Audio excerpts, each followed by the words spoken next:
तो आज बात करते हैं मिलिंग मशीन की। 3D एनिमेशन के माध्यम से पूरी कंस्ट्रक्शन डिटेल के साथ साथ वर्किंग ऑपरेशन और कितने टाइप की होती है मिलिंग मशीन और हमको अलग अलग मिलिंग मशीन की क्यों ज़रूरत पड़ती है, ये सारे टॉपिक कवर करेंगे आज इस वीडियो में। तो आप लोगों का एक बार फिर से बहुत स्वागत है।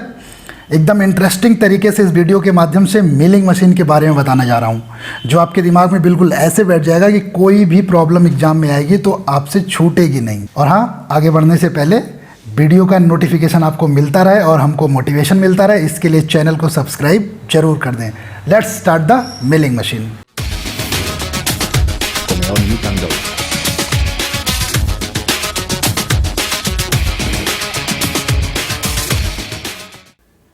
तो देखते हैं मिलिंग ऑपरेशन कौन कौन से होते हैं और वो कैसे वर्क करते हैं। मिलिंग ऑपरेशन मेनली दो कैटेगरी में डिवाइड होते हैं।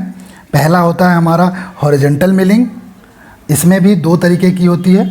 इसमें जो हमारा जो हॉरिजॉन्टल मिलिंग होती है, इसका जो कटर होता है उसकी एक्सिस जो होती है वो वर्क पीस के हॉरिजॉन्टल होती है। जो हमारा वर्क पीस होता है उसके हॉरिजॉन्टल होती है इसकी टूल की कटर की एक्सिस। और ये दो टाइप की होती है। पहली होती है अप मिलिंग, दूसरी होती है डाउन मिलिंग। ये सब आगे हम डिस्कस करेंगे। और दूसरा टाइप होता है वर्टिकल मिलिंग। ठीक है, इसमें जो हमारा कटर होता है वो वर्टिकल मतलब ऊर्ध्वाधर होता है और परपेंडिकुलर होता है किसके, वर्क पीस के। ठीक है, तो आगे देखते हैं। ये हो गए हमारे हॉरिजॉन्टल और वर्टिकल मिलिंग। अब आगे देखेंगे हम लोग कि अप मिलिंग क्या होती है और डाउन मिलिंग क्या होती है। तो हॉरिजॉन्टल मिलिंग में अप मिलिंग जो होती है उसमें क्या होता है कि हमारे वर्क पीस होता है, इसकी डायरेक्शन और जो लेफ़्ट से राइट की तरफ, अगर मान लेते हैं हम कि लेफ़्ट से राइट की तरफ हमारा वर्क पीस मूव कर रहा है और जो ये हमारा कटर है ये क्लॉकवाइज डायरेक्शन में घूम रहा है। वर्कपीस की डायरेक्शन और इसकी डायरेक्शन क्या होती है, कटर की अपोजिट होती है। वर्कपीस हमारा जा रहा है इस साइड से लेफ़्ट टू राइट और कटर जो है उसके जस्ट डायरेक्शन के अपोजिट डायरेक्शन में मूव कर रहा है इस तरीके से। ठीक है, तो जो इसका वर्कपीस होगा, इसमें जब हमारा कटर मिलिंग ऑपरेशन करेगा, जब कटिंग करेगा, तो जो इसका कटर का पॉइंट होता है ये क्या करेगा, इस वर्कपीस को ऊपर उठाने की कोशिश करेगा कटिंग करते समय। इसको देखिए ऊपर उठाने की कोशिश करता है, तो इसकी वजह से इसको कहते हैं अप मिलिंग। अब देखिए सेकेंड हम देखते हैं डाउन मिलिंग। डाउन मिलिंग में क्या होता है, हमारे वर्कपीस की डायरेक्शन और कटर की डायरेक्शन सेम होती है। मान लीजिए वर्कपीस हमारा राइट टू लेफ्ट मूव कर रहा है, देखिए डायरेक्शन देख सकते हैं आप, और हमारा कटर क्लॉकवाइज मूव कर रहा है। तो जो दोनों की जो डायरेक्शन हो गई वो सेम डायरेक्शन हो जाएगी।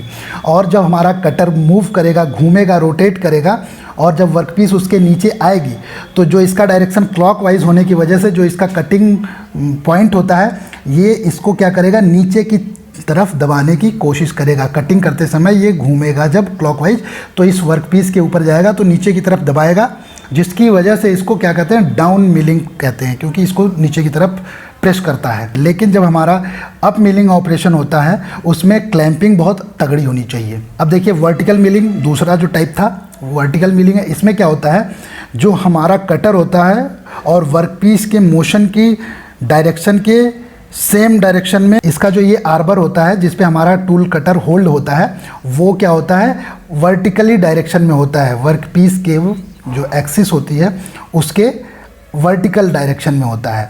तो इसमें कई तरीके के ऑपरेशन हो सकते हैं, फेस मिलिंग भी होती है, स्लॉट कटिंग भी होती है। तो इस प्रकार से ये वर्टिकल मिलिंग होती है जिसका जो कटर होता है वो क्या होता है, उसकी जो एक्सिस होती है वो परपेंडिकुलर होती है, मतलब वर्टिकल होती है हमारे वर्कपीस के। ठीक है, अब आगे देखते हैं। अब बात करते हैं construction detail of horizontal milling machine. जो हॉरिजॉन्टल मिलिंग मशीन होती है उसकी जो कंस्ट्रक्शन डिटेल होती है उसको आपको यहाँ पर हम सब बहुत डिटेल में डिस्क्राइब करते हैं। तो सबसे नीचे का जो पोर्शन होता है इस मशीन के, मिलिंग मशीन के, वो होता है हमारा बेस। ये सबसे नीचे का होता है। ये बना होता है हमारा कास्ट आयरन का। कास्ट आयरन का बना होता है, इसलिए कास्ट आयरन का बनाते हैं क्योंकि कास्ट आयरन की जो स्ट्रेंथ होती है, वियर रेजिस्टेंस होता है, वो बहुत अच्छा होता है और इसको पूरी मशीन के पार्ट को सपोर्ट करना होता है। इसी के ऊपर सारा मशीन का सारा पार्ट होता है, इसकी वजह से इसको सपोर्ट करना होता है और इसी को, बेस को ही जो वाइब्रेशन होता है मशीन में काम करते समय उसको एब्जॉर्ब करना होता है। इसकी वजह से हम इसको कास्ट आयरन का बनाते हैं। जैसा कि मैंने बताया, कास्ट आयरन की जो स्ट्रेंथ होती है बहुत अच्छी होती है। अब इसके एक साइड में लगा होता है कॉलम। यह कॉलम क्या होता है, हॉलो होता है, ये अंदर से पूरा हॉलो होता है। इसके अंदर ही हमारा सारा गियर अरेंजमेंट होता है, मतलब पूरी ड्रिवन, जितनी भी ड्रिवन अरेंजमेंट होता है, जैसे पुली हो गया, गियर हो गया, मोटर हो गया, सब इसके अंदर हमारे फिट होते हैं। और ये हॉलो होती है तो इसकी वजह से इसके अंदर हम सारी पार्ट को फिट कर देते हैं और ऊपर से कवर कर देते हैं। अब इसके सबसे ऊपर वाले पोर्शन में लगा होता है ओवर आर्म। जो ये ओवर आर्म होता है, एक साइड में तो कनेक्ट होता है हमारे कॉलम से, और इसके दूसरी साइड में जो होता है हमारा लगा होता है आर्बर सपोर्ट। आर्बर सपोर्ट जो होता है ये इस साइड में देखिए, ये आर्बर सपोर्ट लगा होता है। तो ये भी हमारे जो ओवर आर्म है ये भी कास्ट आयरन की ही बनी होती है। अब देखिए ये है योक। योक का मतलब, योक और आर्बर सपोर्ट दोनों का काम सेम होता है, दोनों में कोई ज़्यादा अंतर नहीं होता है, दोनों का काम सेम होता है। अब देखिए ये जो आर्बर है, ये आर्बर हमारा क्या काम करता है, आर्बर कनेक्ट होता है योक से, और या फिर योक नहीं रहे तो हमारा आर्बर सपोर्ट से भी काम चल जाएगा। योक और आर्बर सपोर्ट में से कहीं कहीं एक ही यूज करते हैं, कहीं कहीं दोनों, किसी मशीन में दोनों लगा होता है, क्योंकि आर्बर सपोर्ट के अंदर बियरिंग अरेंजमेंट होता है और ये जो आर्बर होता है ये उसके अंदर फिट हो जाता है, तो ये मूव करता है। आर्बर क्या होता है, आर्बर हमारा जो हमारा कटिंग टूल होता है उसको इसके ऊपर फिट करते हैं। ठीक है, आर्बर को, आर्बर के ऊपर हमारा जो कटिंग टूल होता है वो फिक्स होता है, और ये होता है योक के अंदर फिट या फिर आर्बर सपोर्ट के अंदर। ठीक है, अब योक को हम ये स्थान से दूसरे स्थान तक, मतलब इस आर्बर पर कहीं पर भी मूव कर सकते हैं। अब देखिए ये जो हमारा है क्या है, स्पिंडल नोज है। स्पिंडल नोज क्या होता है कि अंदर से हमारे मोटर से कनेक्ट होता है स्पिंडल, और ये बाहर से होता है हॉलो। इसके अंदर हमारी आर्बर जो होती है फिट हो जाती है। आर्बर फिट हो जाती है तो जब हमारे स्पिंडल को मूवमेंट अंदर से मिलता है तो वो अपने मूवमेंट को हमारे आर्बर में क्या कर देता है, ट्रांसफ़र कर देता है। और आर्बर के ऊपर हमारा ये फिक्स होता है टूल कटर। जब हमारी आर्बर मूव करती है, रोटेट करती है, तो हमारा कटर भी रोटेट करता है, और जब रोटेट करता है तो हम उसको कटिंग में यूज कर लेते हैं। ठीक है, स्पिंडल के जो एक्सटेंशन होता है उसी को हम क्या कहते हैं, आर्बर कहते हैं। यही मेन डिफरेंस होता है स्पिंडल में और आर्बर में। आर्बर के एक्सटेंशन को हम, स्पिंडल के एक्सटेंशन को आर्बर कहते हैं।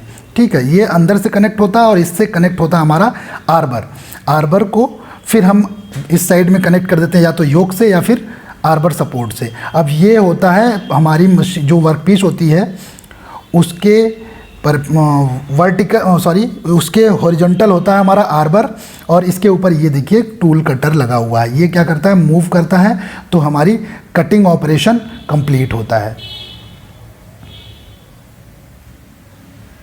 हम अपनी सुविधा के अनुसार कहीं भी योक को फिट कर लेते हैं जहाँ पर हमको ज़रूरत होती है।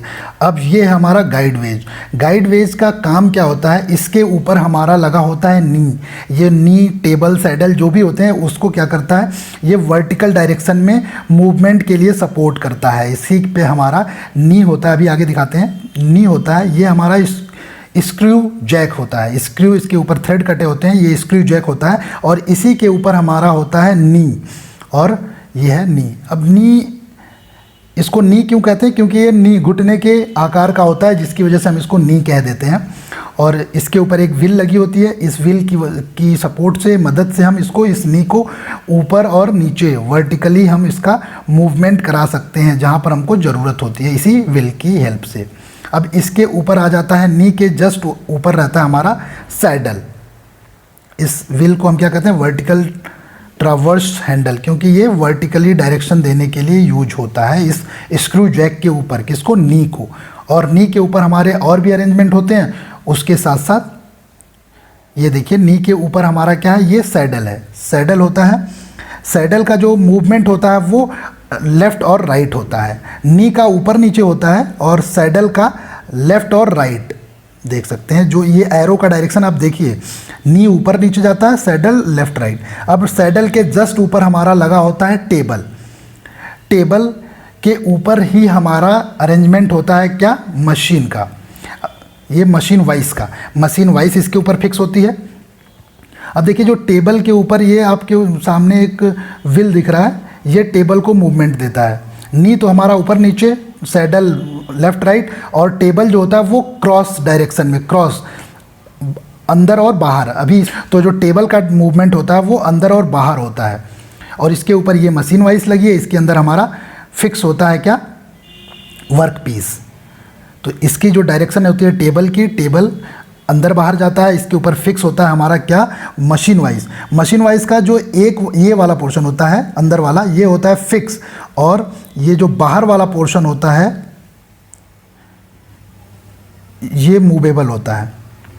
तो इस तरीके से हम इसके अंदर वर्क पीस को फिक्स कर लेते हैं, और अकॉर्डिंगली कहीं भी हमें जहाँ पर ज़रूरत होती है स्क्रू जैक के ऊपर हम मोशन दे करके अपनी पूरे अरेंजमेंट को, नी, सैडल, टेबल को फिक्स कर लेते हैं। अब देखिए कैसे मूवमेंट होता है वो देख लेते हैं कि इसका मूवमेंट होता कैसे।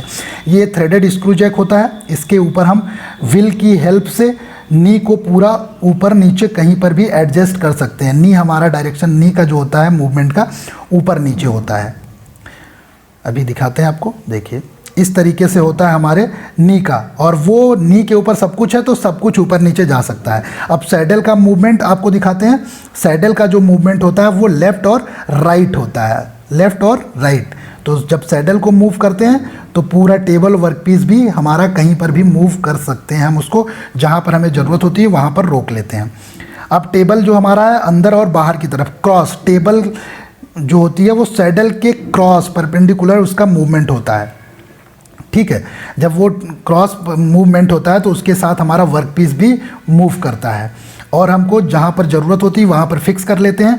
और उसके बाद जो हमारा ये कटर होता है, कटर जो आर्बर के ऊपर फिक्स है, ये कटिंग करता है, घूमता है। जब हमारा स्पिंडल मूव करता है तो आर्बर उससे कनेक्ट है, वो मूव करता है, और जब आर्बर मूव करता है तो उसके ऊपर हमारा कटर है वो मूव करता है। फिर जब कटिंग हमारी वर्क पीस में हो जाती है, इस तरीके से पूरा अरेंजमेंट हमारा काम करता है।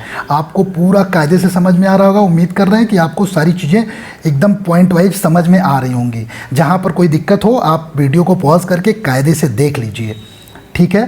देखिए ये कटर है, इसका जो कटर हमारा मूव कर रहा है, जब ये मूव करता है तो फिर हम अपने जो ये नी होता है स्क्रू जैक की मदद से इसको ऊपर उठाते हैं, फिक्स कर लेते हैं, और कटिंग ऑपरेशन हो जाता है। योक है इसके साथ, योक और आर्बर सपोर्ट, जैसा कि हमने बताया कहीं कहीं दोनों होते हैं, कहीं एक होता है, तो दोनों का काम सेम जो होता है। योक को हम अपने हिसाब से कहीं पर भी फिट कर सकते हैं जैसी हमें ज़रूरत हो। योक को हम पूरे में, अगर हम देखिए ये जहाँ पर आर्बर लिखा हुआ है, योक को हम ले जाकर अंदर के डायरेक्शन में भी सेट कर सकते हैं, जिससे हमें एक्स्ट्रा सपोर्ट मिल जाता है। अगर ये आर्बर है इसको हम आर्बर सपोर्ट में फिक्स कर दें, और योक को हम अंदर की तरफ ले जाकर इधर कहीं पर इसको फिक्स कर दें तो एक्स्ट्रा सपोर्ट मिल जाता है हमको। इस तरीके से ये पूरी हमारी मिलिंग मशीन की कंस्ट्रक्शन डिटेल थी, आपको बहुत कायदे से समझ में आई होगी। तो अभी के लिए इतना ही, थैंक यू वेरी मच।